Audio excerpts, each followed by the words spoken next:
ওম নমো ভগবতে বাসুদেবায়। জয় শ্রীকৃষ্ণ। রাধে রাধে। নমস্কার প্রিয় দর্শক বন্ধুগণ, আমাদের এই চ্যানেলের আরও একটি নতুন বৈদিক জ্যোতিষের আলোক বিশ্লেষণের পর্বে আপনাদের সবাইকে স্বাগতম জানাই। আশা করছি আপনারা সকলে ভালো আছেন এবং সুস্থ আছেন। কালপুরুষের রাশিচক্রের সর্বপ্রথম বিভাগের রাশি মেষ রাশি তথা মেষ লগ্নের ক্ষেত্রে পরিমার্জিত 2025 সালের নভেম্বর মাসটি ঠিক কেমনভাবে কাটবে, আপনাদের জীবনচক্রে কেমন কি ফলাফল প্রয়োগ করবে, প্রত্যেকটা গ্রহ নক্ষত্রের সংবেদনশীল প্রভাব এবং অবস্থান, তা আজকের এই পর্বের মাধ্যমে আমরা আলোচনা করব নিখুঁতভাবে, স্টেপ বাই স্টেপ, ধাপে ধাপে। আপনাদের পারিবারিক জীবন থেকে শুরু করে স্বাস্থ্যের পরিহার্যকতা প্রত্যেকটা বিষয় কিন্তু জানতে পারবেন। তো অতি বিলম্ব না করে চলুন সবার প্রথমে আমরা আলোচনা করব মেষ রাশির ক্ষেত্রে এই মাসে কোন কোন গ্রহের অবস্থান কোন কোন ক্ষেত্রে থাকছে এবং তার প্রভাব বা তার এফেক্ট কোন কোন ক্ষেত্রগুলিতে পড়বে, তা আমরা সবার আগেই জেনে নেব। তো সবার প্রথমে আমরা বুধের বিষয়ে বলবো, অর্থাৎ মার্কিউরি কিন্তু দেখা যাচ্ছে যেটা আপনাদের ক্ষেত্রে পুরোপুরি ট্রানজিট বর্তমান করছে, অর্থাৎ এই অক্টোবরের 24 তারিখে কিন্তু বৃশ্চিক রাশিতে ঢুকবে। বৃশ্চিক রাশিতে কিন্তু অক্টোবরের 24 তারিখ থেকে নভেম্বরের 23 তারিখ পর্যন্ত কিন্তু বৃশ্চিক রাশিতে অবস্থান করবে।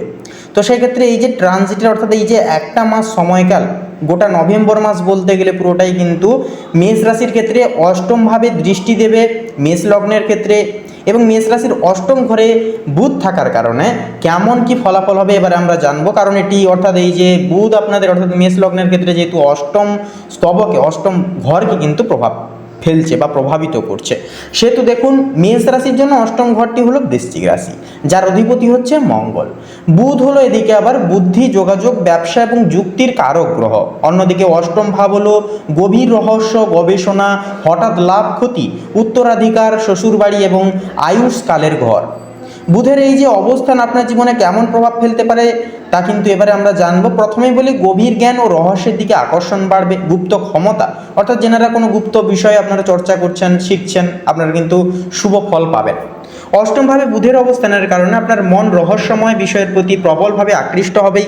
জ্যোতিষশাস্ত্র, মনোবিজ্ঞান, গুপ্তবিদ্যা, ফরেনসিক বা প্রত্ন তত্ত্বের মতো বিষয়ে আপনার জ্ঞান ও আগ্রহ হঠাৎ বেড়ে যেতে পারে, যা আপনাকে অন্যদের থেকে আলাদা করবেই। তো সেক্ষেত্রে এরপরে হচ্ছে হঠাৎ আর্থিক লাভ এবং উত্তরাধিকার, অর্থাৎ অর্থের আগমন। এই অবস্থান, অর্থাৎ এই যে অষ্টমভাবে অবস্থান, এটা কিন্তু হঠাৎ আর্থিক লাভ এনে দিতে পারে আপনাদের ক্ষেত্রে, যেমন উত্তরাধিকার সূত্রে সম্পত্তি লাভ, বিমা বা অপ্রত্যাশিত উৎস থেকে অর্থপ্রাপ্তি নিশ্চিত, এগুলি কিন্তু হতে পারে। আপনি বুদ্ধি খাটিয়ে ঝুঁকিপূর্ণ বিনিয়োগে লাভ করতে পারেন, যা আপনার ভাগ্যকে এক লহমায় বদলে দেবে। পাশাপাশি গবেষণা ও তদন্তে সফলতা আসবে।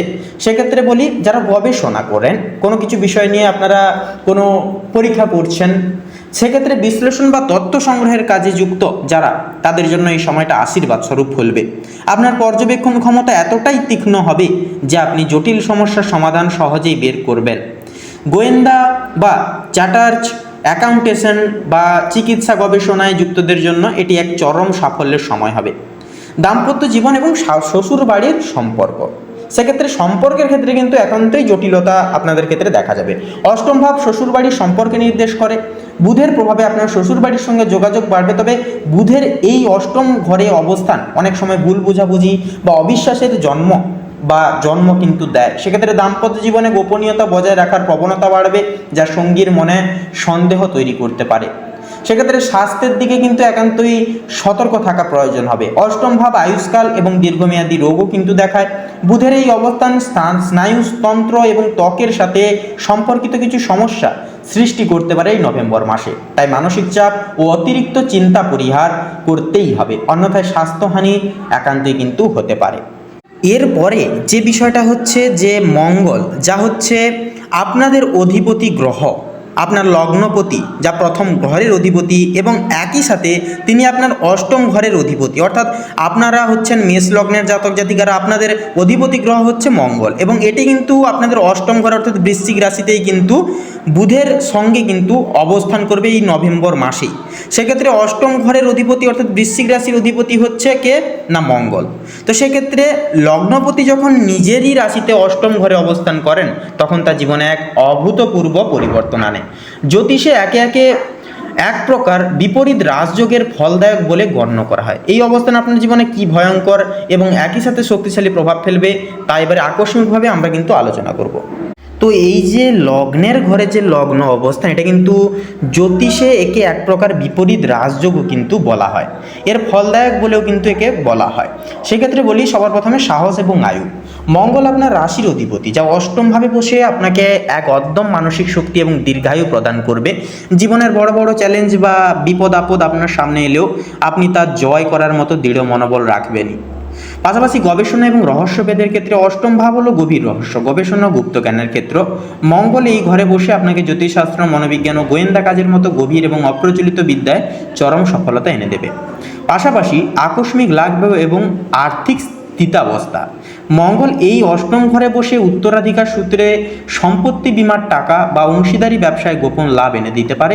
আপনার আর্থিক স্থিতাবস্থা হঠাৎ পরিবর্তন হতে পারে, হয়তো অপ্রত্যাশিতভাবে অর্থ লাভ হবে অথবা বুদ্ধি কাটিয়ে ঝুঁকি নিয়ে বড়সড় মুনাফা করবেন। দাম্পত্য সম্পর্কে কিন্তু মাঝে সাঝে জটিলতা দেখা দেবে, কারণ আপনার পার্টনারের ক্ষেত্রে একান্তে কিন্তু একটা সমস্যা কিন্তু দেখা যাবে। আগ্রাসী মনোভাব বা ঈর্ষা প্রকৃতির হবে আপনার পার্টনার, যার কারণে কিন্তু খুব সহজেই ভুল বোঝাবুঝি বা বিবাদের কিন্তু একটা আশঙ্কা সৃষ্টি হবে। এরপরে দুর্ঘটনা এবং স্বাস্থ্যের বিষয়ে কিন্তু সতর্ক থাকতে হবে। মঙ্গল যেহেতু আগুন, আঘাত এবং শল্য চিকিৎসার কারক, তাই অষ্টম ঘরে তার অবস্থান হঠাৎ দুর্ঘটনা, আগুন বা অস্ত্রোপচারের দিকে ইঙ্গিত করে। আপনাকে রাস্তাঘাটে বা যন্ত্রপাতির সাথে কাজ করার সময় অবশ্যই অতিরিক্ত সতর্কতা অবলম্বন করতে হবে আপনার। সেক্ষেত্রে আরেকটা বিষয় হচ্ছে মেডিটেশন কিন্তু এই সময় বেশি বেশি করে করতে হবে মনকে ধীর স্থির করার জন্য। এরপরে বলি চন্দ্র। চন্দ্র কিন্তু প্রত্যেক 2.5 দিন অন্তর কিন্তু একটা করে রাশি পরিবর্তন কিন্তু করতে থাকে। সেক্ষেত্রে এই অবস্থার অনুসারে কিন্তু যেটা মেনলি লক্ষ্য করা যাচ্ছে যে এই নভেম্বর মাসে কিন্তু অনবরতভাবে আপনাদের মানসিক দোলাচল হতে দেখা যাবে, কারণ এই নভেম্বর মাসে প্রত্যেক 2.5 দিন অন্তর কিন্তু আপনাদের ক্ষেত্রে অবস্থান করছে, 2.5 দিন অন্তর একটা করে রাশি পরিবর্তন করবে। সো সেক্ষেত্রে বা সেই অনুসারে দেখা গেলে প্রথম অংশে কিন্তু দেখা যাবে যেটা যে আপনাদের প্রথম পক্ষে থাকবে, অর্থাৎ আপনাদের মানসিক সম্ভারে কিন্তু এবং আপনাদের যে ভাবনা চিন্তার ক্ষেত্রে কিন্তু প্রভাবটা ফেলবে। এরপরে থাকছে কোথায় না, এরপরে থাকবে আপনাদের ক্ষেত্রে একাদশ বিভাগে। আপনাদের একাদশ বিভাগে থাকার কারণে আপনাদের ক্ষেত্রে কিন্তু আপনাদের সামাজিকতার দিকে আপনাদের ঝোঁক বাড়বে, বন্ধু বান্ধবদের সঙ্গে অ্যাটাচমেন্ট বাড়বে।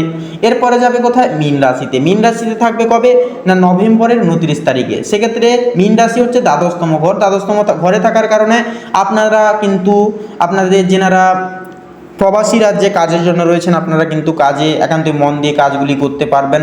আপনাদের ক্ষেত্রে আর্থিক ঝুঁকিগুলি কমবে।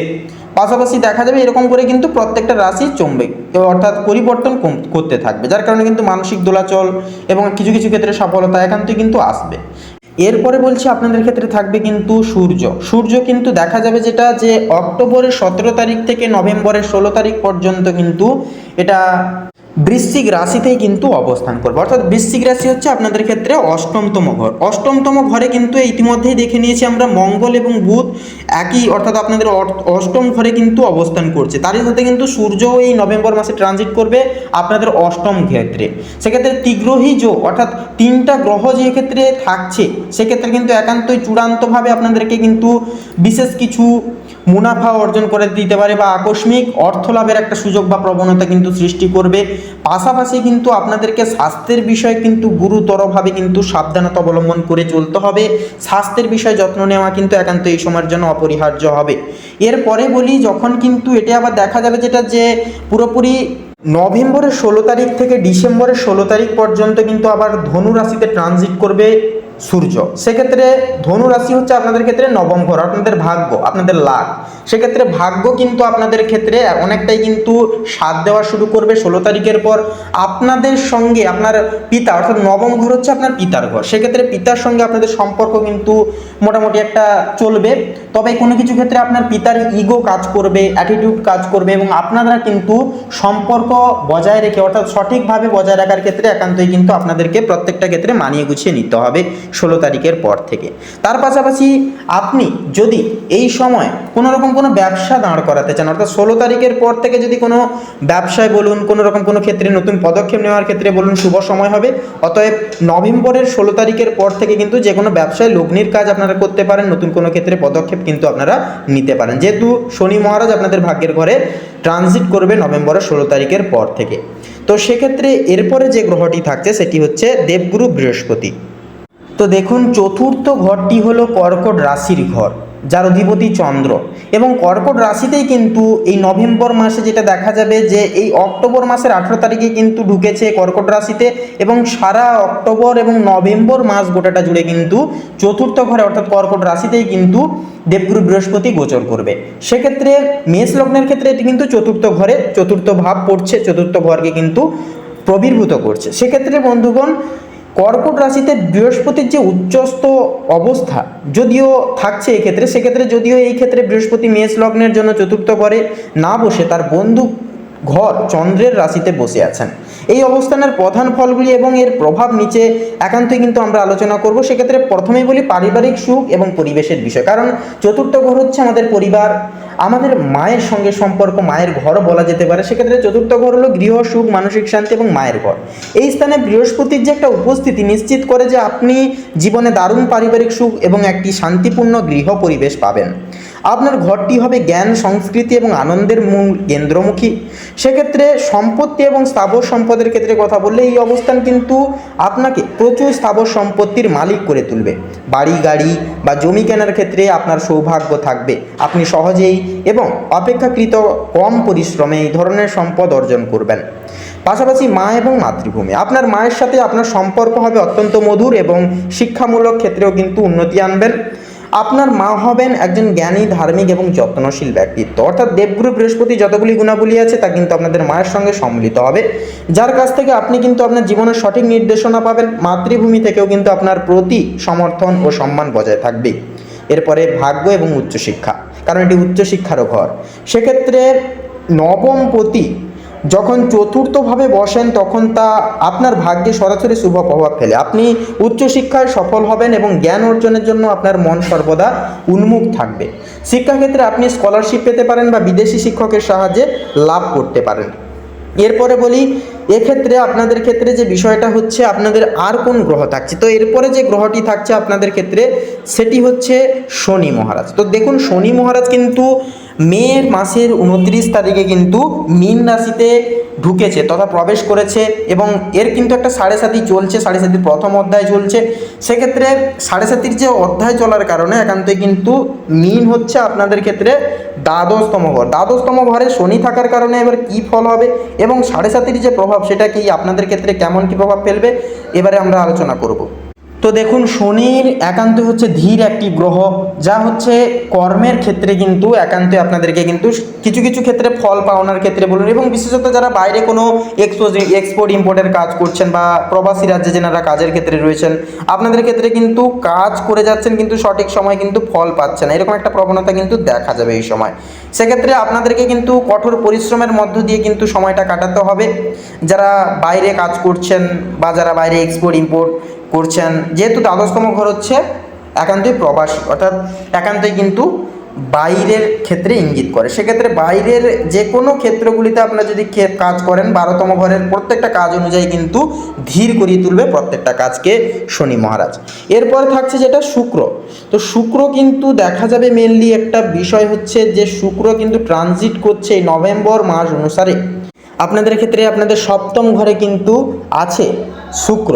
সেক্ষেত্রে শুক্র আপনাদের সপ্তম ঘরে থাকছে কতদিন না, এটা থাকছে অক্টোবরের 9 থেকে কিন্তু নভেম্বরের 2 তারিখ পর্যন্ত তুলা আপনাদের সপ্তম ঘরে থাকছে।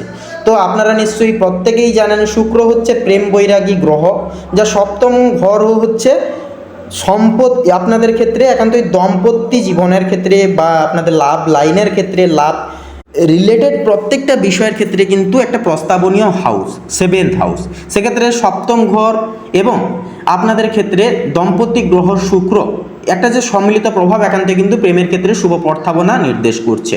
সেক্ষেত্রে বন্ধুগণ একান্তই আপনারা কিন্তু আপনাদের যে সঙ্গিনী রয়েছে সঙ্গিনীর থেকে ফুল সাপোর্ট পাবেন এবং তাদের সহযোগিতার জেরে কোনো কিছু করে তুলতে পারবেন। আপনাদের সম্পর্ক সুমধুর হবে, একান্তই কিন্তু প্রত্যেকটা ক্ষেত্রে পজিটিভ ফল পাবেন। তবে এটি যখন আপনাদের আবার দেখা যাবে যে নভেম্বরের পুরোপুরি দেখা যাচ্ছে যে 2 তারিখ থেকে কিন্তু আবার বৃশ্চিক রাশিতে প্রবেশ করছে এবং এটি থাকবে নভেম্বরের 26 তারিখ পর্যন্ত, অর্থাৎ বৃশ্চিক রাশি হচ্ছে আপনাদের অষ্টমতম ঘর।